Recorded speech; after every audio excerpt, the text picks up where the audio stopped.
Hello, and welcome to this Alliant International University Psychopharmacology podcast. My name is Dr. George Kapalka. I am the director of the Master of Science in Clinical Psychopharmacology at Alliant. It is my pleasure to speak today with Dr. Marquez, who is one of the first prescribing psychologists in the country, in fact, anywhere in the world outside of the military. The Department of Defense prescribing program predates this a little bit. We have a separate installment in which we will dive into this a little bit deeper. In this series, we talk to RxP pioneers to get some of the behind-the-scenes stories and record some of the history of this important RxP movement that we have in this country. This movement is several decades old and has had some starts and stops and successes and some setbacks, but it is because of states like New Mexico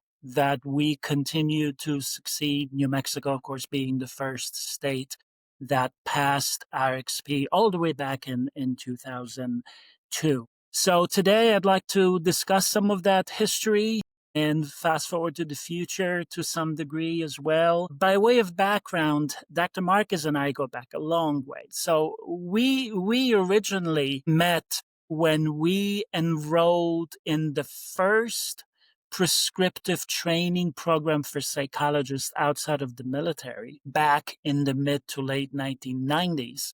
And that program was called the Prescribing Psychologist Register.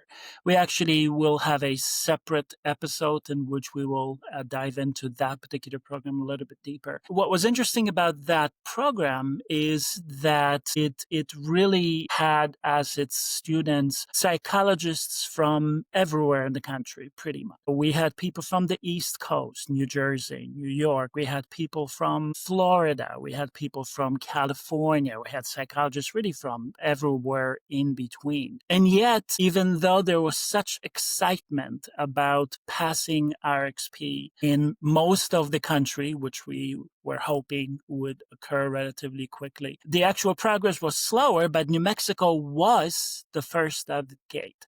So my first question that I'm really wondering about, and I'd love to hear your thoughts about, is why was New Mexico the first state to actually enact RxP? Well, there could probably be a variety of factors with regard to your question, George. New Mexico is a poor state. We're one of the poorest states in the country. At that time, we were ranked number one in adolescent suicide rates. We had a vast shortage of not only medical doctors, but particularly psychiatrists in the state. And so I think these factors might have played a part, but the overwhelming emphasis was on trying to integrate more effective treatment for our patients. And so, as you know, it's a political process.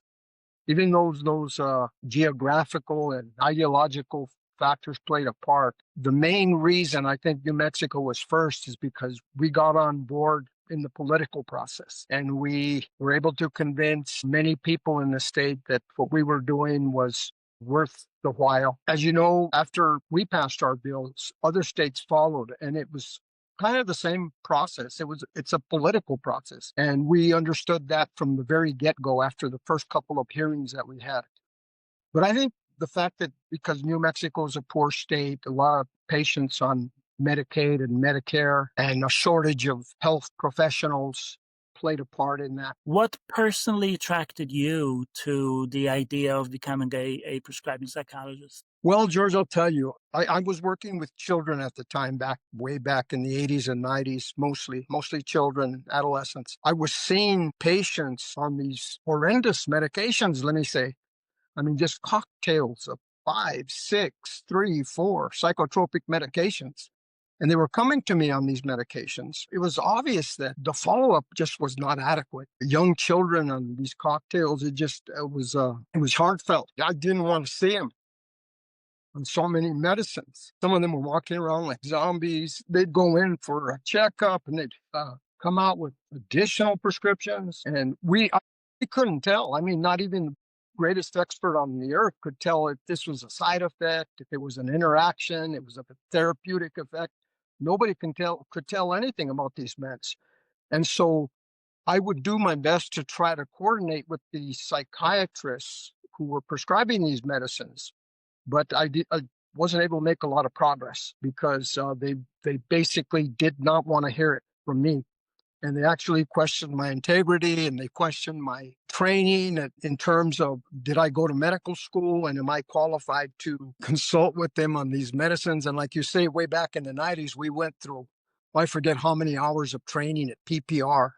Must have been 300 or 400 hours and internships. So we had knowledge. We had a great deal of knowledge at the time back in the 90s with regard to the psychotropics. But really it was because of all the drugs that the kids were on, unnecessarily so. If they were way overprescribed.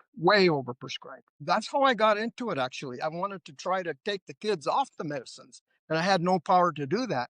And the psychiatrists weren't willing to do that. So that was my personal push to get in there to try to get some of these kids off of some of these medicines. And as I've heard you say many times, and I have actually borrowed the phrase many times since, the power to prescribe is the power to unprescribe.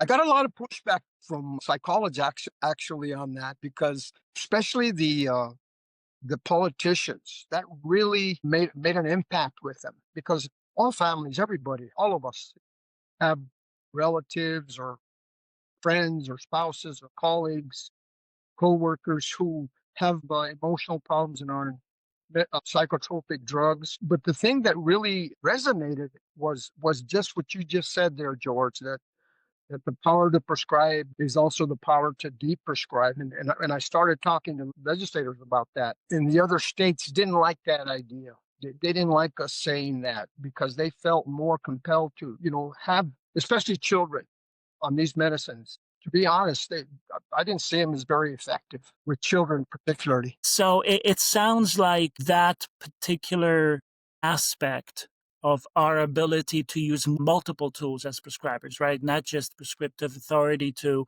prescribe medications, but also utilize psychotherapy and perform more in-depth psychological assessment, which of course we're all trained to do. It sounds like that's something that was an important point for the New Mexico legislators to consider when they thought about whether or not to give us the prescriptive authority. Yes, it absolutely was. And it was interesting because there were, there's all kinds of professions represented in legislatures throughout the country. But we had a couple of legislators that were, one particular pharmacist and another nurse practitioner who happened to be legislators. They really supported us. They got up and spoke on our behalf, reported that knowledge is not a monopoly. And the medical profession doesn't have a monopoly on knowledge, and people can be trained to prescribe. And we had more than our share of training, because when you add on a bachelor's, a master's degree, and a PhD degree, and then another master's degree, you can count those years, George. That's 15 years of going to college. That's almost insane.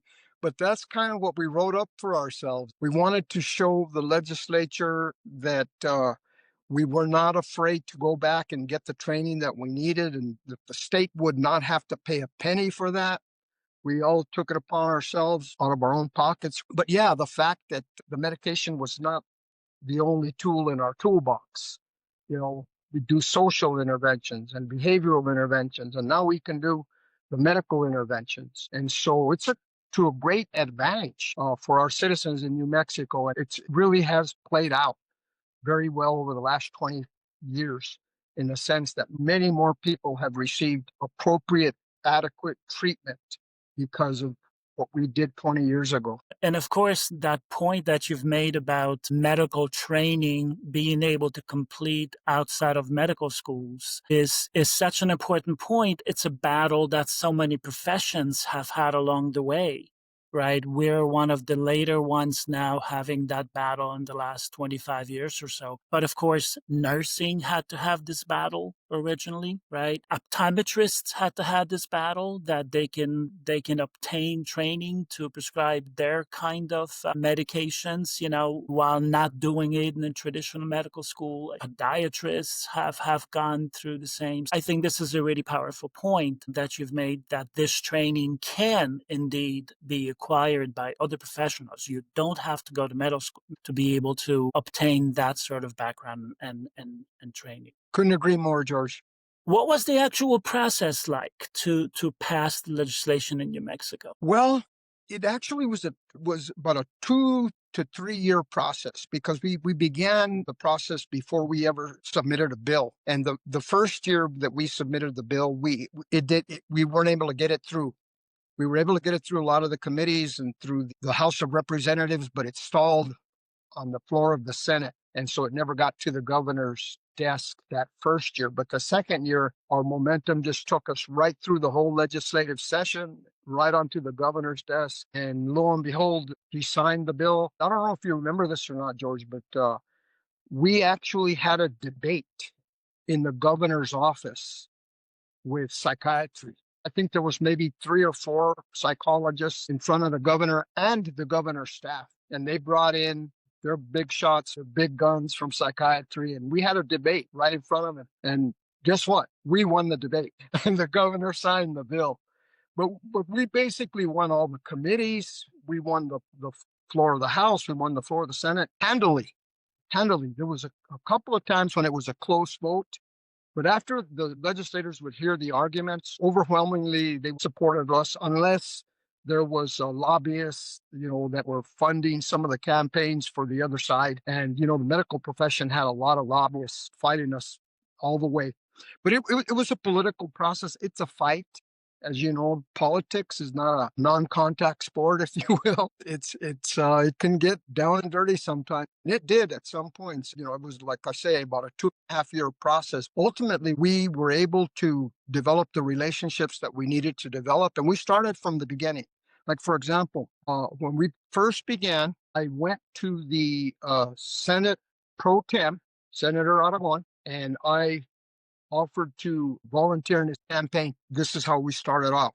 I volunteered in his campaign. I was able to work my way up to a lieutenant, being in charge in one of the precincts there. That was like the second year. But this is how we developed relationships. It was a small band of us. There was only a handful of us at the beginning. But once we started winning a couple of committees and gaining momentum, others started coming in to support us, other psychologists. And before you know it, we were unstoppable. But it literally is a fight. They they attack your integrity, your motives, anything and everything else. But none of it worked in the end. None of it worked in the end because our motivation was sincere and we were forthright and the merits were on our side. We wanted to do the right thing. Psychiatrists were just trying to stop us from trying to do the right thing because we were trampling on their turf somewhat. Oh, there's plenty of patients out there for everybody, like we used to tell them. I know that some of that fight got really personal with you as well. I wonder if you can tell us a little bit. What happened, George, is that as we, during the 2.5 years that we gradually gained more and more momentum and more support and won over more and more legislators and bureaucrats and state government, our momentum continued to build right before the final passage. In fact, at the end of the legislative session, I think the last day or two of the legislative session, I got a call from a psychiatrist who basically told me that they were filing a complaint against me. Didn't explain, didn't give me any details, just wanted, I guess, so that they could say that they came to me first. But they really didn't talk to me about it. They just filed a complaint with the psychology board. That started a 9-month investigation. So for 9 months, I was being investigated by a special prosecutor, believe it or not, George. My wife, Diana, she worked at the Attorney General's office. Usually that office handles the investigations for complaints in the psychology board. But because there was a conflict of interest and she worked at the Attorney General's office, they assigned a special prosecutor to investigate. And he spent 9 months during the investigation. And he himself, I heard him say himself, he turned over every stone. There was not one stone left unturned. He looked at all my records because you have to do 400 hours, George, of an internship and then another 100 hours of a physical assessment. And you have to have 400 patients and you have to have all the didactics So anyway, he investigated for 9 months. At the end of 9 months, they couldn't come up with a ethical violation. They couldn't tell me what ethical tenet I had violated. There was none. But it was 9 months of hell. Like, I'll be honest with you. It was very, very troublesome because I had to get all my records. I had to make 4 copies for everybody. I had to black out names. And I had thousands of pages of notes because every single patient, every single session, there was a note. And this is how I was investigated. And because everything was in order, all my paperwork was in order, all my notes, every single session that I participated in, every single supervision session, all of it, it was neatly packed for this special investigator. I handed over everything over to him. He interviewed everybody that he could think of. He interviewed all my supervisors. He interviewed the places where I practiced. He interviewed the places where I did my internship. He interviewed my supervisors. In the end, they couldn't find a charge. They couldn't identify an ethical violation.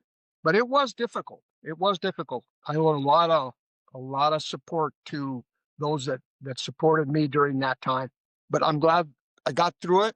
I was stronger for it. And if it hadn't been for my wife, I don't know, I probably never would have made it through. But yeah, that was really, really something that they decided to do. Just because we, won over the legislature, they decided to file this complaint against me. And I don't even know to this day, I don't know what the complaint is, George. They said that I didn't deserve to prescribe. Right, right. But I don't know what I did wrong. And thank goodness it turned out well. And that's an example of the price that true pioneers sometimes pay when they're the first and they experienced all kinds of retaliation. It's because of your perseverance that then future generations, like the old saying goes, we walk on the shoulders of our pioneers, and you certainly you certainly were one of those pioneers who made it possible for not only the rest of us here in New Mexico, but also so many other states now that have passed RxP. Thank you, George. What was psychologists' reaction here? Organized psychology in New Mexico. Again, this is such uncharted territory, right? Because we were the first group of psychologists in the country to go after this. What was organized psychology's reaction to this? We had to win them over. We had to win their respect. Initially, they were opposed. And to the very bitter end, the University of New Mexico Psychology Department were opposed. They even went to the legislature and testified against the bill. I mean, our own psychologists, they could have stayed out of it. They could have been neutral, but they decided no, they were going to go and sit with the psychiatrists at UNM and tell the legislators what a bad idea this was and that we were going to kill people. That's all I heard at the legislature. We're going to kill people. You're going to let them kill people. That's all they heard. It's a bad idea. Disaster. It's a prescription for disaster, et cetera, et cetera. Once we got into the rhythm of presenting our data and presenting our bill and the facts and the merits of the whole idea, when people started taking a closer look at the truth, at the facts, they began to realize that maybe they have something here. Maybe this is something worth considering, pursuing. The American Psychological Association and one department within that association was totally on board, and they were all in. You probably remember Mike Sullivan. He was the director of that division, and I'm not remembering the name of the division. But anyway, Mike Sullivan was all for prescriptive authority, even though the rest of the association, I don't think, thought it was such a great idea, especially initially, because like you say, you got to remember, this was way back in the initial stages, and nobody really wanted to do that. Mike and his staff supported us 100%. And they were able to get the New Mexico Psychological Association to at least stay neutral for a time. So they kind of stayed neutral for a time. But then they saw the momentum and how we were performing at the legislature and with the governor and the state agencies, and how we went to the social workers and the counselors and the school psychologists and the nurses. We just developed a core group of agencies that came together. So some of the psychologists started coming on board, but it was difficult because still, they weren't 100%. Mhm. The board of examiners wasn't on board. They weren't 100%. Through the process, the legislative process and the hearings, most of the legislators, especially the Hispanic caucus, they are the ones that carried us. We appreciate every vote. We got many votes. Appreciate all of the representatives and senators at that time at the New Mexico State Legislature. But once the Hispanic caucus got on board, they just took it through for us. So the psychologists, some of them came on board. Others wanted to go through the training too. Others saw the benefit. Others saw the opportunity. And some New Mexico psychologists actually went and took the training, and they got their license. They're prescribing now as it is. It was initially difficult. And to the very end, even the psychologists at the University of New Mexico weren't too keen on the idea. But we fought them too. Right along with the psychiatrists. We fought them. Was this around the time when you and Elaine and the original core formed the State Psychologists Association of New Mexico, the SPA organization? That's another story, George. That's a funny story. Let me tell you about that. Okay, I was a state employee psychologist during my early career, back in my 20s. I worked for the state of New Mexico as a psychologist. I was a master's level psychologist way back then. The state employee psychologists had to band together because the Board of Psychological Examiners wanted to take their titles away because they were not licensed by the Board of Examiners. So the state psychologists formed this association, the State Psychologists Association. They battled the legislature. They battled the Board of Examiners, and the legislature decided that state psychologists are going to be exempt from the word psychologist because it was just about the title.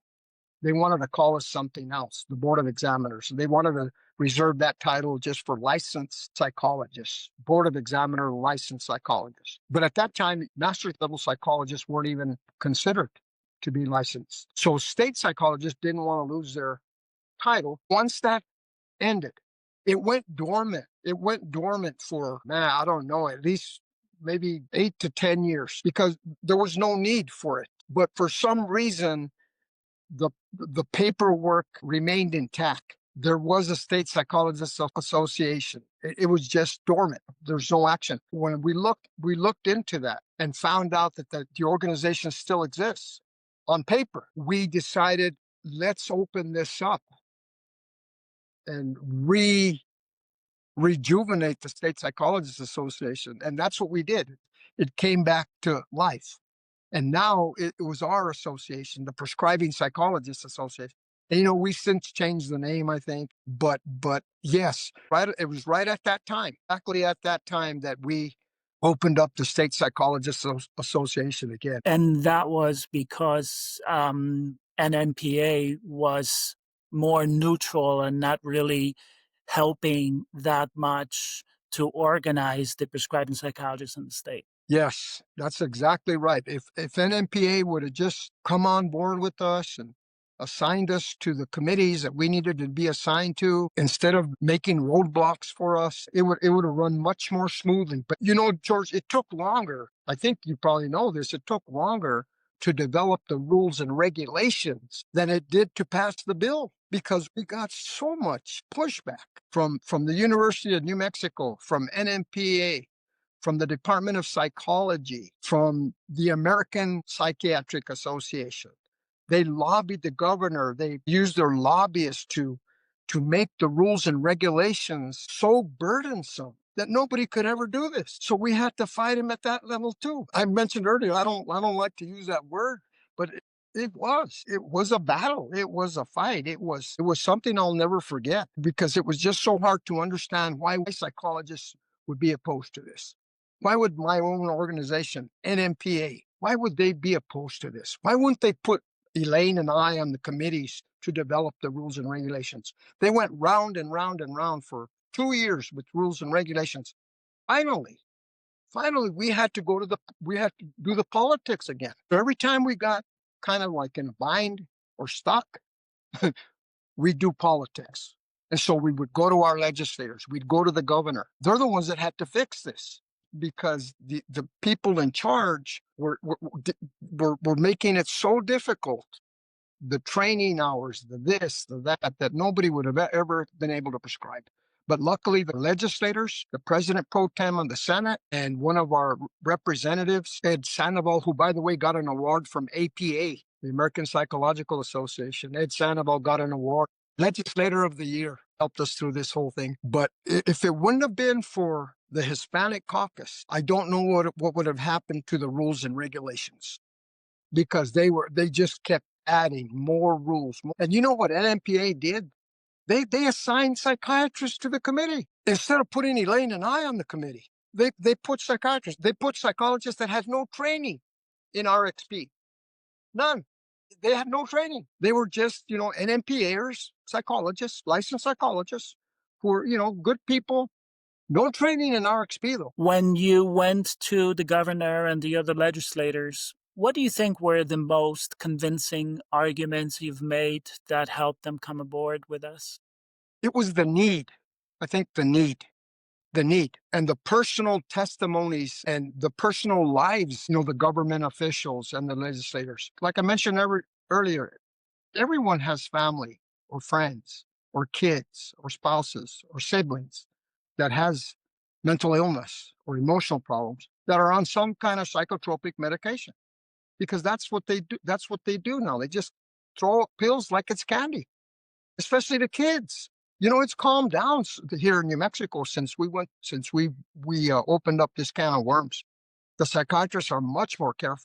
You're not seeing 7, 8, 9 psychotropics for one child anymore. As frequently anyway, yeah. I still do on occasion. I see that sometimes with teenagers who are just released from some of the residential or inpatient facilities, and sometimes in really, really high doses. But I agree with you. It's less common than it used to be. But that was a very strong argument that resonated, that we are interested in unprescribing. That really resonated with the legislators, because it doesn't take a genius to see what was going on with the medicines. And I mean, my goodness, I was shocked at some of the psychiatrists, especially at the University of New Mexico. Let me tell you a little story. After we had won a couple of committees, they started to listen to us a little more, because we contacted them before we even did anything.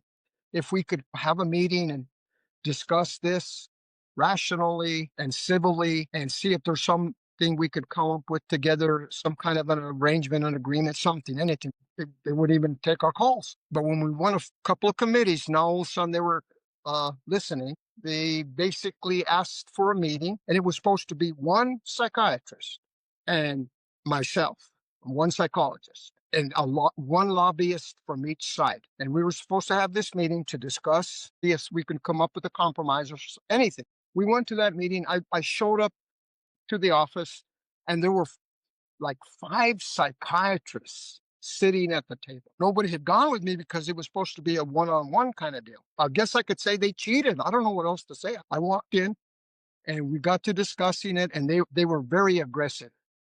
They were on the attack. They wanted to know why, and I kind of like what I told you. Well, these kids, there's too many kids and too many medications. It's immoral. It's unethical. What are you doing? Why are you putting 7, 8-year-old little girl on 6 medicines? I don't still get worked up about it.